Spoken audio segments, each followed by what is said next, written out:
welcome. We're gonna get started here in about 1 minute. Just let anyone else coming in, come on in, and we're gonna shut the doors and get started.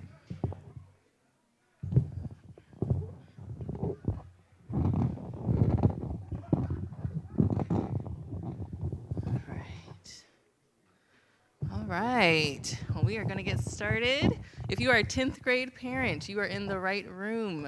We are here tonight for the 10th grade parent night. We're gonna go over a lot of information about college planning, kind of what we do in the college and academic counselor's office, what we do as college and academic counselors. So that's what we're gonna go over tonight. My name is Cherie. I'm gonna lead us in a word of prayer before we start, so if you could bow your heads. Thank you. God, thank you so much for bringing us here together safely tonight. Father God, we just pray that you please guide our time. Father God, we pray you give us wisdom and understanding of the things we're going to go over tonight. And Father God, ultimately, we just pray that everyone gets the information that they came to look for, Father, and that you really bless our time together. But we thank you and pray this all in your Son, Jesus' name. Amen. All right. Okie doke. All right.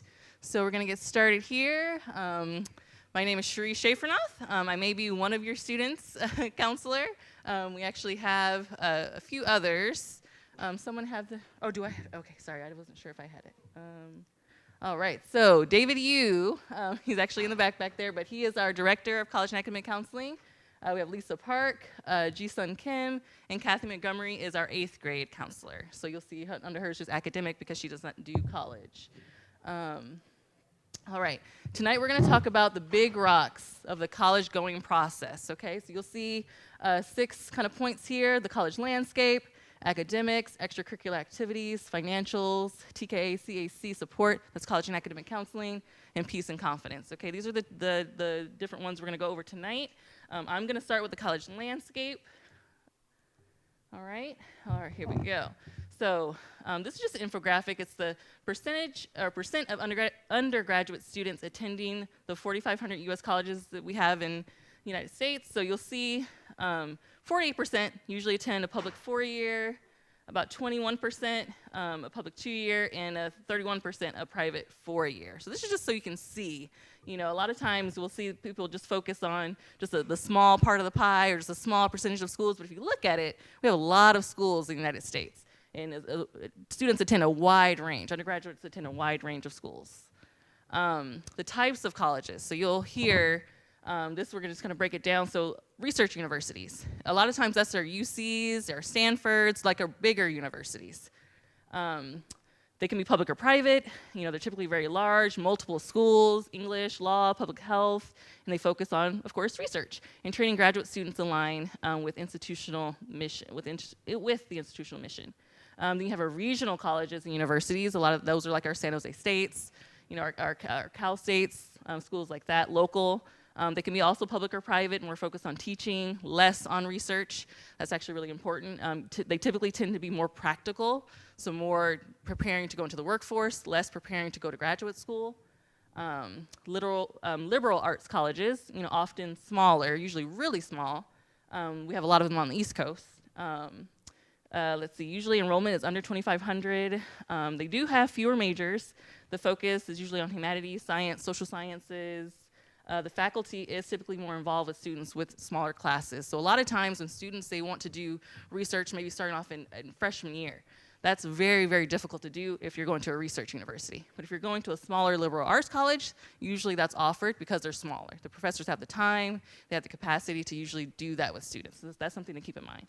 And then we have our community colleges, which California has some of the best community colleges in the United States. So that's a good thing to note. And typically anyone can get into those as long as you're a high school graduate. There aren't any requirements, rec letters, anything like that, GPA requirements. Pretty much anyone gets in as long as they graduate from high school with a high school diploma. All right, so the UCs, it's public 4-year in-state. Universities established in 1868, so again, strong emphasis on graduate program preparation. Okay, so we mentioned that usually these research universities, larger universities, are preparing for grad school, and their focus typically is on grad students. Okay, so you'll hear, of course, like, oh, UC Berkeley or UC San Diego, these big UCs, but a lot of times their classes and the way that they're set up is to prepare for the students to be grad students, and they focus on grad students in research. So it's more, a lot of the teaching is more theoretical, less practical. So that's something to keep in mind. Of course, world-class research in sciences and humanities, emphasis in theory-based education, 9 undergraduate campuses. The estimated total cost for the first year is around $42,000. The application process usually for essays, extracurricular activities, but no recommendation letters or test scores. A lot of the schools and universities now are test blind, so they no longer require an SAT or ACT to be submitted with their application. The CSUs in Cal States, you'll see they usually emphasize undergraduate education, so less of the research, more practical education. There's 23 campuses here in California: San Jose, Cal Poly Humboldt, San Diego, East Bay. The estimated total annual cost is around $30,000 for the first year, and they require no essays, no recommendation letters, or test scores. And then we have our California community colleges. Something that's really great about our community colleges is the TAG program, the Transfer Admission Guarantee. We have those programs that guarantee to many, admission to many UC, CSUs, honors programs, as long as they follow a certain course schedule. There's a shorter path to 2-year degree for some professions. We have 116 community colleges here, and let's see, the estimated total annual cost is $3,500 or less with the California Promise. That's a program. Only high school diploma required, no essays, test scores, extracurriculars, like I mentioned before. Typically, if you graduate from high school, you can get admittance to one of our community colleges. And we are recognized as a leader in community colleges. We have some of the best in the United States. This is non-California or private schools. Wide range in size, location, mission, diversity, undergraduate focus. Usually requires school counselor report. That's something that we in the College and Academic Counseling Office will send to the school. Test scores, mostly optional. Some do still require test scores though, so that would be something you would have to research to be sure of, but most are now test blind. Extracurricular activities, estimated total annual costs, wide range between $25,000 and $90,000 for the first year. Essays are required, recommendation letters, and interviews often. Okay, so this is just a partial list of California public universities for comparison purposes. This is colleges in 2023 acceptance rates. So a lot of times you will hear, it's so hard to get into this college. It's so, that no one gets into this college, and it's true. Here's the data. You can look and see here in California, this is our UCs and our CSUs. UCLA is at the top with a 9% acceptance rate. UC Berkeley, 11%. And then you see it steadily kind of goes up from there. But a good thing about seeing a list like this is also to get a great idea of, all of these schools are great schools, okay? And they may be a good fit for your son or daughter, but typically, everyone wants to focus on the ones at the very top, the hardest ones to get into, which is hard because they can't admit everyone, right? So it's good to see a list like this and to see, okay, wow, okay, let's go UC San Francisco, 94%, San Jose, 77%. There is space in our school systems for our students, but we just have to look further down the list sometimes. And these are all great schools, but it's just something good to see and reference. And you guys will receive these slides, so you'll have them to refer to later as well. All right, California Dreamin'. All right, on top of the top 30 U.S. public colleges and universities, we dominate with the most in the list. So California has 10 of the top 30 public U.S. colleges, and then Florida, and then the rest of the states kind of trickle below, but we have the most. Here's another kind of comparison in terms of most selective schools. These are the top 10 most selective U.S. private colleges and universities. I'm sure everyone probably notices all the names on this list. Most of them are Ivy Leagues. They typically have room for about 14,000 students. So if you look at the number of applicants, that's that first column, you'll see, let's see, Caltech at the top there. You know, they get about 16,000 applicants. They only admit about 500 out of that. So you see their acceptance rate is 3%. Harvard, of course, everyone knows Harvard. Oh my gosh, that you know, the same. 60,000 applicants. They admit about 2,000. Okay, and then it kind of, you know, doesn't actually go. It doesn't change too much on this list. You got 3% and then 6%. But this, again, this is an idea. So you see that a lot of these schools are getting way more applicants than they could possibly admit. They only have room for a certain number of students. So if they're getting all these applications, then that means that it's dwindling the acceptance rates because they can only take so many. You know, it's very competitive. All right. Okay, there's more. We're going to keep going. Impacted majors. Some of you may have heard this. I know when I was in college, it was a thing, but not as widespread. It was usually a lot of the pre-med or psychology actually I feel like has always been impacted. But now, as you look at the list, you'll see, and this is at selective colleges, you know, again, we're talking about seats available for these different schools, these different colleges. You know, a lot of the times, they don't have enough room to admit all the applicants they get for biology, pre-med, business, computer science.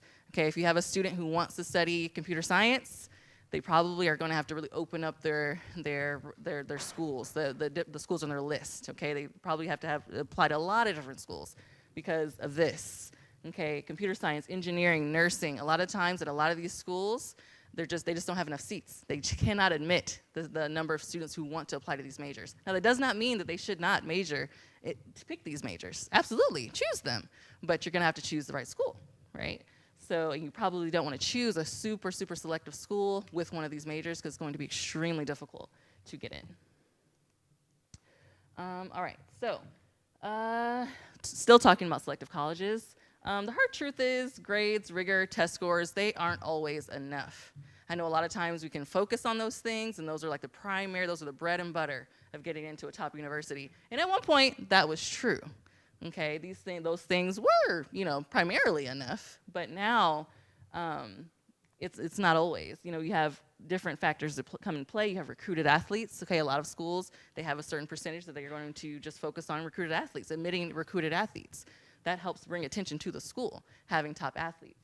National level awards or honors. Okay, this is when we're talking about the Browns, the Harvards, you know, the Stanfords. A lot of the times those schools are looking at these different things, national level awards or honors. Big donors, of course, we all know that. You know, if you have an extra $1 million in the bank, a college will gladly accept you. Most any college or university will accept you. Compositional diversity. Okay, a lot of times they have different quotas and things they need to meet. Legacy and faculty relations. Of course, if you have a relative, you know, if you graduated from Stanford, there's a better chance of your son or daughter going to Stanford, things like that.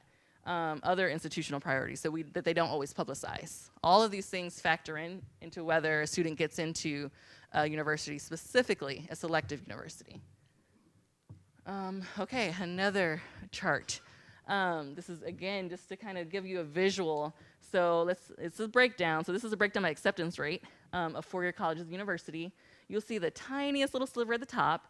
That's 2% of U.S. colleges. Okay, that's about the 30 schools that most students try to focus on, the most selective schools in the nation. About 10% or less acceptance rate, right? You know, it's really low. You know, but a lot of students will focus on those schools. I know I have to go to Berkeley, I have to go to Stanford, I have to go to Harvard or Princeton or Yale. But if you go along, you'll see, you know, we have, so there's, you know, the next one is, you know, there's 56 schools with a 10 to 25% acceptance rate. But as you go down, you'll see there are tons of schools with much higher acceptance rates. And that's for a reason. You know, these are still really good schools, but oftentimes a lot of people our students, our undergraduates want to focus just on the highest selective schools, which unfortunately, you know, it makes it harder on them because, again, it's very, very difficult to get into those universities. But this is just to show that there's a wide range and there's wide opportunity in a lot of our schools in the United States. Remember, there's about 4,500 universities and colleges in the United States. So again, plenty of opportunity outside of the selective pool. All right, so the good news. I know that was a lot of information. A lot of it was like, oh, boo-hoo, I'm not going to get into Brown or Stanford. But that's not the takeaway. The takeaway is there are great schools. There's a perfect school, perfect fit for every one of our students. But we just have to just brighten, our horizon a little bit.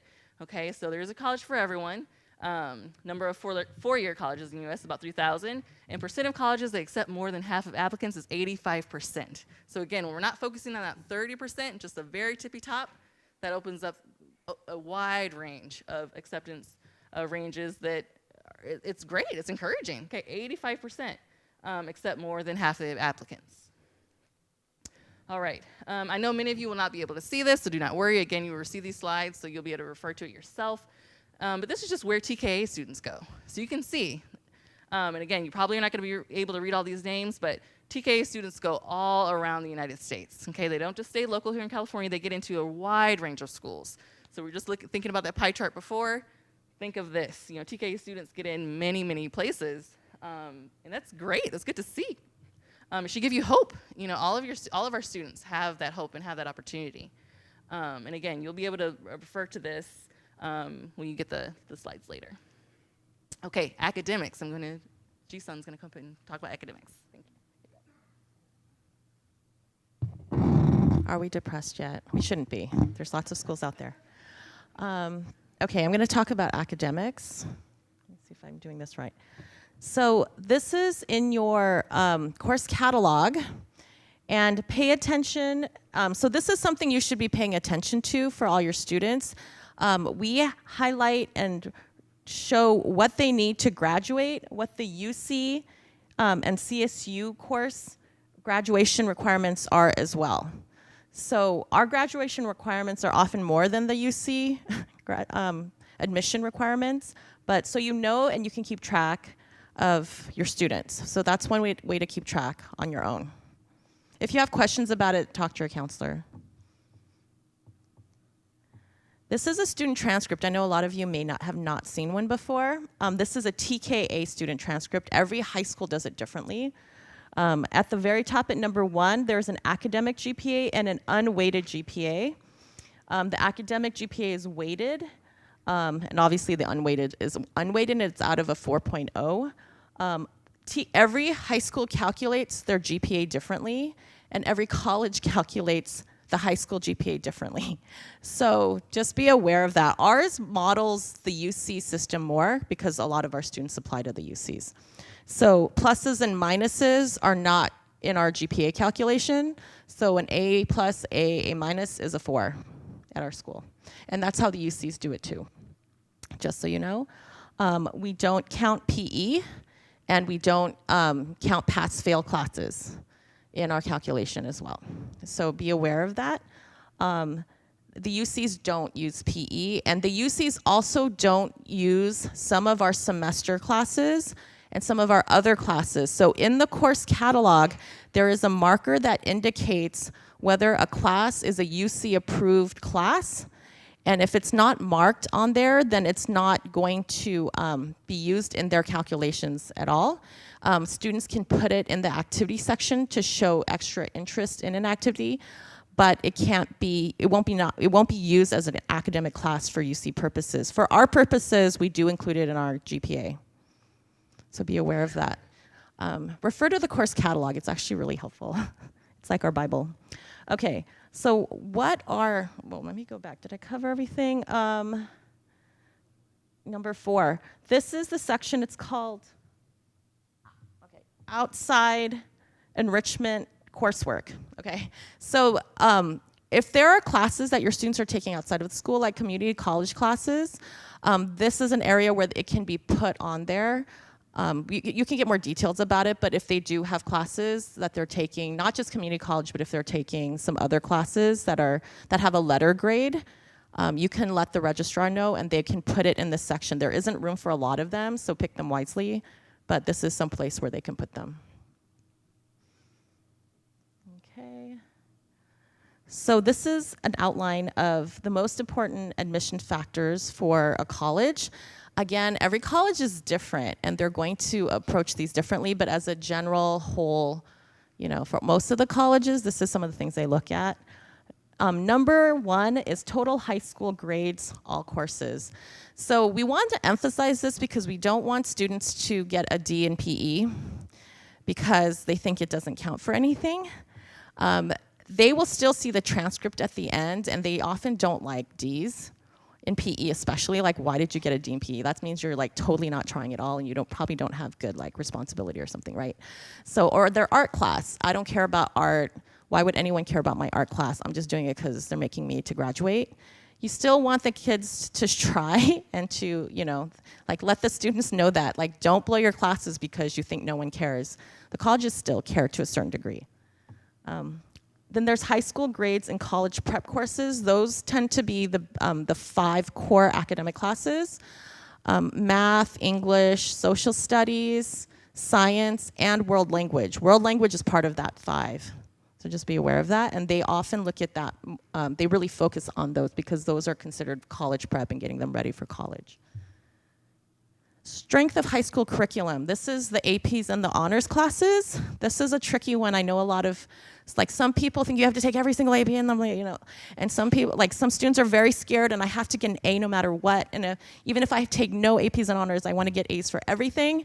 And it's really tricky because you want a balance of both. You want to look like, you want to be challenged actually. If you took all general classes, for some students, it depends on the student, and they're all A's, that can actually look a little funny to colleges. Like, why didn't the student ever challenge themselves? Why did they always, like, why didn't they bother taking one extra AP or an honors class ever in their entire transcript? So that can also look a little funny to colleges as well. So you want them to be pushed, but of course you don't want them to be pushed so far that they start getting a lot of like poor grades. Again, you can talk to your counselor regarding that if you're questioning like what classes students should take or your students should take. Positive character attributes. So that actually often comes up in the letters, recommendation letters, and in your extracurriculars, and in their essays. So that's where these things will show up. They don't really, I mean, it's common sense. They want students on campus that they think will be good citizens, will be good friends, will be good students, right? So they kind of look in the letters to see like what kind of person they generally are. Again, this is not true for all schools. The Cal State University system don't use essays or letter of recommendation, so that's pretty much pure GPA. But for other schools that require essays, that want letters, they're kind of just trying to find out what kind of person that the student is. Essay or writing samples, that goes with that. Counselor recommendation letters. Extracurricular activities is also a big one, especially for a lot of more selective schools. They want to see that students are active, that they're not just studying all the time and getting good grades. So we'll talk about this more later. Teacher recommendation letters. Students interested in attending. This is not true for the very selective schools. It's true for just some universities. Like, so don't like worry about it too much, but like Santa Clara University did tell us, their admissions rep, if a student never does a tour on their campus, they're assuming they're not interested because it's 20 minutes from here. And they may reject you for that reason because they don't want to take students who are not excited to be there or aren't, it's really a safety, like I'll go there if I have to. I mean, they don't want students like that. So they did tell us that, and I have seen 4.0s not get in there. So just so you know. Okay, work can be very important. I often tell a lot of families, my child just doesn't want to do anything. They don't want to do, they don't want to do any of the clubs here. They're not, I don't know they're just not motivated. They don't want to do sports. I said, maybe they should just get a job then. Because I think that that's very useful. You're making money, you're learning about business, you're learning about personal finance. So sometimes I just encourage families they don't have anything else they really want to do. Maybe you can encourage them to go get a part-time job. And there's lots of opportunities for that, especially at like those mom and shop like dessert places and boba shops. They often need a lot of people. So you can try one of those. Admissions and test scores. This is a tricky one as a lot of schools have gone test optional, right? The UCs and the CSUs are not accepting tests at all, except for like homeschooled families. So you don't need them if you're planning to only go to those schools. Other schools are test optional. And that means you have to kind of look at the SAT range, and does your child's score falls in that range? That will help you determine whether to send it or not, because you can send some to some schools, you can send your score to some schools and not other schools, and it becomes more complicated. But that's what's happening with the SAT landscape right now. And ACT and SAT are treated exactly the same. I know when I was applying, ACT was kind of this weird Midwestern thing, I feel like, but now it's very common and very well accepted. They really don't care which one the student takes. So if you are interested in your kid's really good at standardized tests, like you should be taking them. You can take practice ones, or they can take practice ones, and figure out which one feels easier to them, and then go from there. And then high school class rank, we do not rank, and that's pretty common practice with a lot of schools now that we don't rank. Partially because it's hard to really rank when you don't weight certain activities at a school like ours. Like if your kids are really into VPA, they're naturally gonna have a lower rank because they're not weighted classes that they're taking. So that's why we don't really do the ranking here. Subject test scores, AP, and well, we don't do IB program here. The scores can matter for very, very elite schools. It usually doesn't matter. The UCs and the CSUs don't care about the AP scores themselves. They do often like to see the classes, and they weigh the classes more than the actual test score because they see the class as a year-long activity of a college level course, where a test score, like if you're sick one day or you just had you got lucky, I don't know, like that's just based on one day. Portfolio, that's more for artists and musicians, that kind of thing. And then interviews, some schools have interviews, not all of them have them. The UCCSUs, they don't use them. And then state graduate, that doesn't apply to California. We'll have questions at the end, okay, so thank you. Academics course selection, the guiding principle. So students are encouraged to challenge themselves in courses that interest them. Colleges are looking for college readiness, and one way they can judge is by the academic rigor of courses taken in high school. We discussed that. Selective colleges looking for increasing rigor each year, including senior year, which tends to be the most rigorous. So freshman year matters to a certain extent, but they do look at upward trends. And often a lot of schools actually, like I think the Cupertino public schools, they don't let kids in 9th grade even take honors or AP classes at all. We do, but a lot of our students don't take them. So often it will increase as the years go by, and that's something that they look for. Intentionality, of course, can be used by colleges to signal interest in a major as well, obviously. Like if you're a dancer, if you take a lot of dance here, that shows that you're interested in dance. There's a bunch of potential majors and relevant courses. I'm not gonna read them all. You guys will all receive the slides, so you can look at them later. Okay, AP courses. So what are AP courses? We often get this question as well. They're college level courses operated by the College Board. They provide students an opportunity to experience an intro level college class while still in high school. And so the benefits of them is shows motivation and ability to take on rigorous college level courses. It demonstrates academic interest in a subject related to potential major and career. It gives students an extra grade point in our GPA calculations, and potentially, based on college, gives college credit or subject placement based on the AP test score. And that again is based on the college. You can actually Google a college name and AP credits, and you can see if they take them or not. They don't all take them, so you can look into that. Our current TK AP caps by year is on there. This is new this year. In the past, it was 3, capped at 3 across the board, but we realized a lot of students, as they get into the higher grade levels, qualify for more APs, and we were getting a lot of families wanting them to take more, basically, so we have increased them. So it is up to 5 in 12th grade, and not everyone does this, and you don't have to feel like you have to. Your student doesn't have to do this many. We just want to give them the opportunity to do it. We have students going to Berkeley who did not take the UCs are generally, I want to say around from our school, like 5 to 10. There's a range, and it kind of depends on your major too. So it really depends, but you don't have to take. I know some from other high schools, you might hear they're taking 15 APs.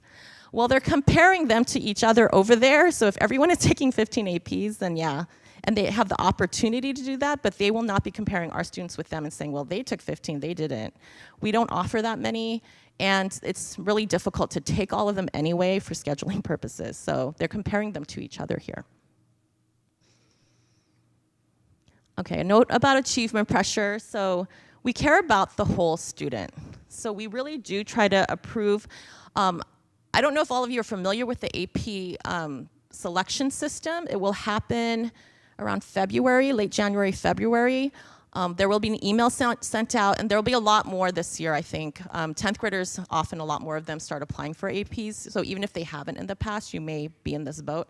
Watch out for the emails and make sure you apply.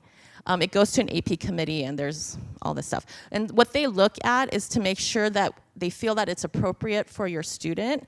There is an appeal process as well, but we don't want kids to burn out, to be stressed, and we have seen that happen more and more over the years. It could be COVID-related, whatever. There's more anxiety that we're seeing in students as well. So we really do try to balance all that and look at their extracurriculars. That's another question that's on there. Marching band kids, I know, like, it's a lot. So we do kind of look at all these extracurriculars as we approve classes. And we do, of course, look at how they've been doing the past 2 years before we approve for junior year.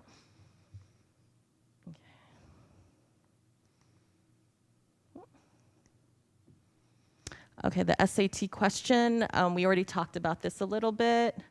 There are certain schools that do require them: MIT, Georgetown, Georgia Tech, military academies. So you have to actually look up each one, and honestly, by the time your student applies, it could change. A lot of things could change by that time. So we'll keep an eye out. What is a good score? It really depends on the college. So again, that needs to, you have to look that up individually because all the schools have different averages. Again, what's the better one to take? We already discussed this. So how should we plan? Take an official test in spring of junior year so you guys can still relax, and then decide based on your college list if you need to redo it over the summer. So I know you may have heard some kids are ready to take it earlier. If you feel like they are, it doesn't hurt to do it, especially now because they're super scoring, where they take the highest scores in like the verbal math section and they like create a new total score. So if you feel like they're ready, go ahead, but there's no pressure. Like 10th grade, you don't have to do it. Okay, now we're gonna talk about extracurricular activities a little bit. Okay, it's this overview. It's about quality, not quantity. This is one thing I see a lot of that is not helpful for your student, is to do 1 year of debate, 1 year of Model UN, 1 year of robotics, 1 year of sports. That's not helpful. They're actually looking, that was like 25 years ago, like well-rounded, you know, doing everything. That's not true anymore. They actually want to see sustained commitment and substantive contribution or achievement in a couple of activities. And honestly, there's no way to go that deeply into, like, are you gonna do marching band, robotics, and like be a club level athlete? You can't do it, it's almost impossible. And that's not what they're looking for, they can't expect that. So, but they do wanna see a couple things and you going really deep. That's what they want from students now.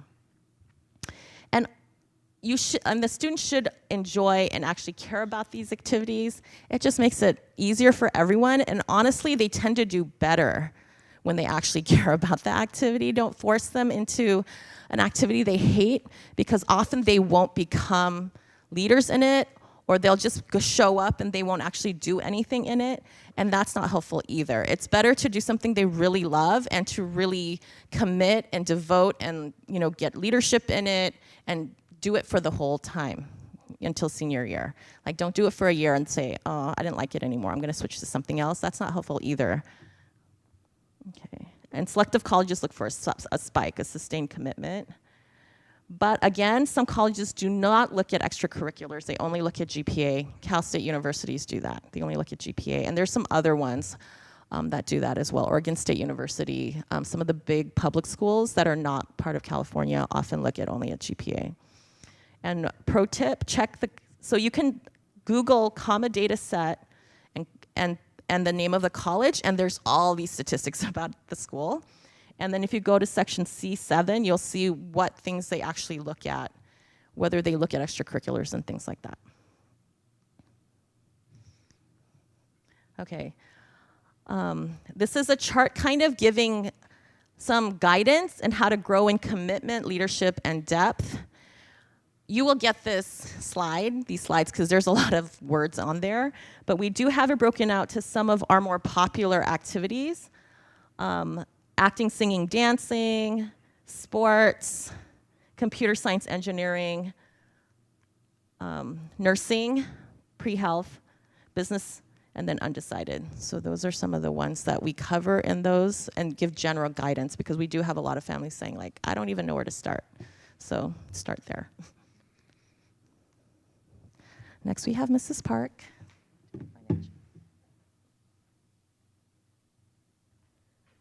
Good evening. So glad you're here. So let me see. All right. So for financials, there are two most common types of aid. We have need-based aid and merit-based aid. It is the way it sounds. So need-based aid is based on your family's financial situation.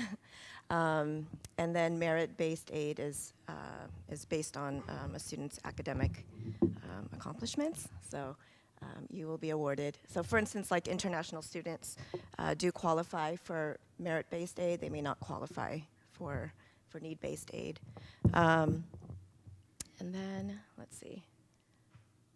These are, a majority of scholarship funds come from the college directly. So these are sort of the three buckets, the sources of grants and scholarships. If you look at the first column, the first column, the dark blue, those are private scholarships. And a lot of times our students spend a lot of time completing essays and doing work for these private scholarships, but, very little is awarded from this section. And then we have federal aid and we have institutional aid. Okay, and so a majority of the aid comes from these two buckets. We did just have a financial aid night, so if you go to our TK website and go under the academic section, you'll see a link to our financial aid night, so you can get more details there. Next. All right, so some things to keep in mind. Decide who will pay and how much you can afford. Private schools look expensive on paper, but they're not always. And then you can always run the net price calculator, which is available on most college websites, the school websites. So you can go there, plug in the numbers, and just kind of see what would result for your family financially. And then you don't know the actual cost before you apply. So sometimes private schools are actually comparable to public schools, state schools. So you just need to kind of try. And you won't know until you get a financial aid package from the school. So don't just discount private schools altogether. For my family, we actually received a good package from a private school. So it was actually the same price as going to a UC or a state college. So it worked out for our family. So you don't know until you try. The kind of support that we offer as a department, as the college counseling department, each student will be assigned a counselor in 9th grade, and the hope is that that same counselor will follow the student until senior year. And the purpose of that is to just really get to know the student, so that when we write their college recommendations their senior year, we'll have kind of known that we'll know their journey. Okay, so that's sort of the hope. We have PSATs and SATs administered on site. So yesterday we had the PSATs and SATs. Our 10th graders did their first round of digital, the digital version of the test. I don't know what kind of feedback you heard, but once it started, I think it was smooth. So they kind of had their own time to, they could finish the test and take a break, and they didn't really need to wait for the whole group. So it was interesting. Once it started, I thought it was pretty smooth. In the 11th grade, we distribute the college matchbook, which is the image on the slide. And this is a resource that we use for our juniors. So they'll be getting this next year. But it's just like a little workbook that helps them to think about colleges, start planning, start thinking about, what their preferences are for college. So they'll receive that in the 11th grade. And then Naviance, in the 10th grade, we encourage students to become familiar with Naviance. It'll become increasingly important as they hit 11th and 12th grade, especially 12th grade. But in the 11th grade, it's a good software that you can use to kind of poke around and kind of look at college data and things like that. So I think you all should have an account. If not, email your counselor, and we can reset your password, and you can get into it and just kind of poke around and look at the data for our school, and just kind of, globally, I think you can check out the data as well. We offer parent nights like this one, and appointments, so students can drop in, or you can also make appointments to meet with your counselor. Starting January, we will have individualized appointments with each family. So you will be receiving an email from us to meet in the spring, okay? And then come senior year, we have college workshops. So at the end of junior year, we have like a jumpstart 2-day brainstorming essay session. And then senior year, we have a series of workshops where we go into classrooms, but also Wednesday mornings before school starts, we do application workshops. So we offer that to our seniors as well. Okay. All right. So again, Naviance is a college planning software that we use. And this is, in 12th grade, this is important because this is where students will list all of their colleges. And then we will send documents like transcripts and letters of recommendation through Naviance, so it's very important for them to update their Naviance. It becomes a very important tool senior year. Okay, so you can start becoming familiar with it now. And then, let's see. Yeah, it's helpful for researching colleges, looking at scattergram statistics and college data. All right. So all of this is to say that there is a right fit for your child. Okay, and I think this is very important to keep in mind. I think it's important for students to feel safe when they go to college, not feel like they're at the back of the pack, and also not feel like they're at the front of the pack, right? If they're at the front of the pack, then they're not learning anything, they're not being challenged. If they're at the back, that's very deflating, right? So I encourage you as parents to find the right fit, to encourage your child to find the right fit, one that really helps them to grow and blossom. Right? Okay, so understand that there's not a scarcity of college spots for your child. There is a spot for your child. There will be a college that values your child. And, sorry, my mouth is dry. Remember that keep in mind that we want to encourage healthy growth. So it's not about which top college your child graduated from, but the goal is to help nurture a child who will be happy and successful, right, post-college. So please keep that in mind. And then lastly, follow your child's lead, encourage them to try new things, take healthy risks, and just encourage them along the way instead of putting a lot of pressure on them. Okay, so things that you can be doing right now. For the students, they should focus on doing well in classes. If they're falling behind, they should meet with their teachers and just, be an advocate for themselves. They should go talk to the teacher and see what they can do to bring up their grades if they're struggling. Maintain good study habits and life skills. Participate in and keep track of activities. Try to visit colleges like Mrs. Kim was talking about. We have a lot of great colleges nearby. So when you have an opportunity, go visit some colleges. And then in the spring, early spring, we'll be meeting with you, but be intentional about course selection for junior year, okay? And then as parents, you can continue to become familiar with the college process. And then again, if you could just be a positive influence for your child as they get ready for this journey. All right, so Mrs. Kim.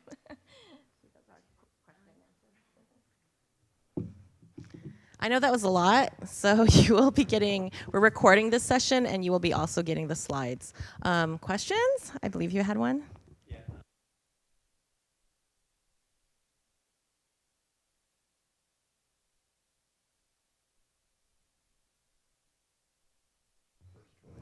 Something like that.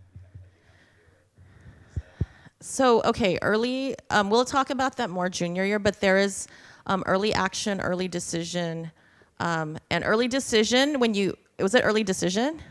Early decision means you have to go there if you get in. And that's something a lot of colleges really like because that means you're going there and they don't have to guess if you're coming or not.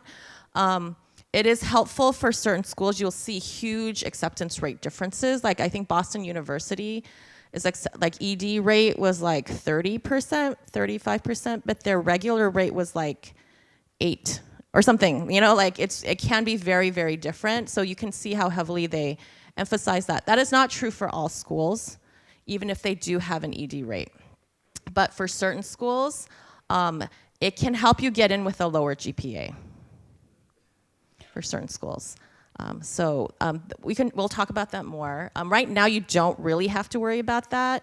And some schools are really pushing it because it is easier for them if they know you're coming and that you're their first choice. Yeah. When do you take the SAT? It depends on the student and if they feel like they're ready. So some students will take it in 10th grade, but in general, most students take it spring of junior year or early summer. And then if they don't like their score, they can take it again over the summer or fall of senior year. So we did have students take it, a group of seniors take it yesterday at the school. Any other questions? Yes? How many kids does each counselor work with? We split it pretty evenly. Mr. Yu takes a little bit less because he has managerial roles. And it depends on the class. Your class is the biggest class at the school. I don't remember exactly. Probably almost maybe around 40 each of your students right now. So for your TKA students, do you have information about their university enrollment, for example, for 2022? Which university they are going under? We have information about a grouping of them on the back of the TKA profile, the school profile, and on Naviance it shows as well. I have to make sure 10th graders have access to it. I can't remember. 11th graders definitely get access to that data about how many get in. We tend to do similarly as all the other high schools around there. That's the data that we see for the UCs and for a lot of schools. It's pretty similar. In the next few weeks, all of you will be getting an email from me inviting you to join Naviance. And so don't delete the email from me. Okay. If you didn't get it, you can reach out to me, but I will let you know that it came. And then please write down your password because there's not like an automatic reset. You have to actually ask me to reset your password. So remind your students to do the same. They have a password and I'm sorry, they have a Naviance account as well.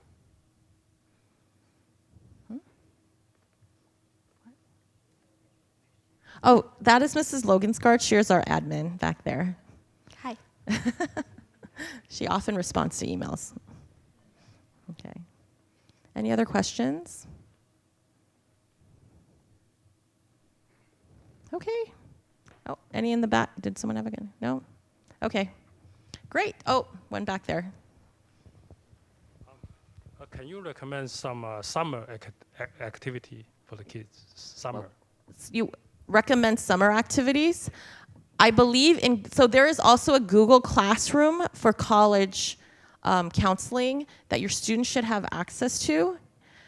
In there, there's one of there somewhere, I believe there is something with recommended summer activities and examples of summer activities. There's a lot. So it kind of really depends on what your student's interested in. So if you look through there, you should find some.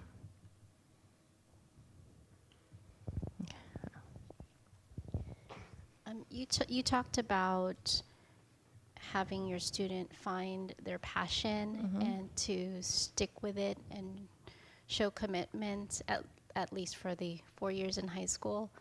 And you mentioned to have them find multiple things.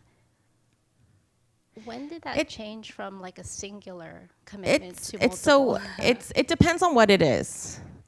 Like for club level sports, like national level club sports being recruited D1, usually kids can only do one thing. So it kind of depends on what it is. But other ones, it just really depends. If you're at the very national level, usually one isn't enough if you're at that level. But most kids are not at that level. So it's better to have like 2 level. But you know, for some schools, you don't need even that. So these are for very selective schools. For a lot of the UCs, you don't need that. You just need to be very involved in whatever you're doing. So, yeah. It's really tricky because there is no one answer and there's no one way. Like, have you heard of the students who don't get into Cal Poly for computer science, but they get into Berkeley? We had a student like that for computer science. And it's because the Cal Poly system, it operates very, very differently for admissions than the other schools. So if you really want Cal Poly, you have to almost give up the other schools and really focus on getting in that way. So that's what makes things complicated. Yes?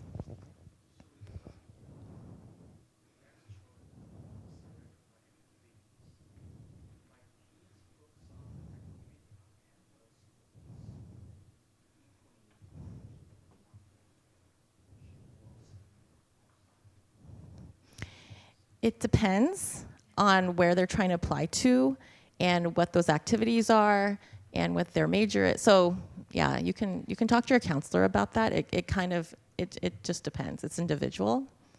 Yeah. National level, though, for the very elite schools means national level. So that is not the school level. Right. Yes. You mentioned the section on community college classes for their credit. Like, when can we find out what classes we can take, and when do we email the counselors for approval for them to take it, you know, so we know what subjects they are allowed? How do we find that out? You can just email the teachers or your counselors. It's not, so we're seeing more and more students do it. We don't necessarily think it helps the students to do it. It helps if it's something that we don't offer, but it can't replace what we offer. So if we require government, don't take government somewhere else. You have to take it here. It's for graduation. And we've also seen some students get like a B in physics here, so I'm gonna go to community college and get an A in physics there. And they get an A in physics there because sometimes it's a lot easier to get it at community college because it's a different caliber. So when a college looks at that, they don't think, wow, this was unfair. They're an A-level student, why did they get a B at TKA? They see all the other students getting A's in it, they're not gonna think that there's something wrong with our class. They're just gonna think that community college was a lot easier than our class. So be aware of that. Like, don't think of it as a replacement, think of it as enhancement and enrichment. We don't offer certain classes, so it makes sense that you would try to find it somewhere else as well. There's lots of other free online ways to take classes. Coursera is one of them. Coursera or edX, EDX, and you can audit classes there as well. So yeah, just contact your counselor if your student is interested, but I wouldn't like necessarily use it to show more like you're better at school. It's used to show your interests and your passions and to enhance that area. So you mentioned Coursera, so you will put that in the transcript as extracurricular? If there is a grade, well, you can. I mean, but something like that, because it's not a real school, I would say put that in the activity section. And then one of the UC prompts is name an academic subject that inspires you and how have you delved deeper into it and developed it over time. Then you can start talking about, well, I was really interested in these classes, so I took them, and then I, experimented, did some research this way, and then I did that and that. So that's how it would play into your application. Okay, last call. All right. One more.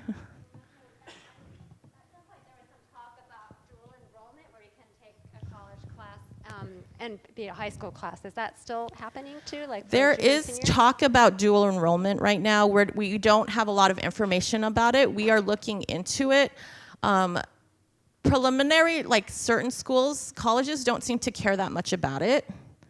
And it depends on who we dual enroll with, right? So whether those college credits will actually transfer to other colleges. That's kind of what we're looking at as well, because you can dual enroll with this university, but if no one else takes that credit, it doesn't matter. So we're kind of playing around with that right now. Okay. Thank you very much for coming.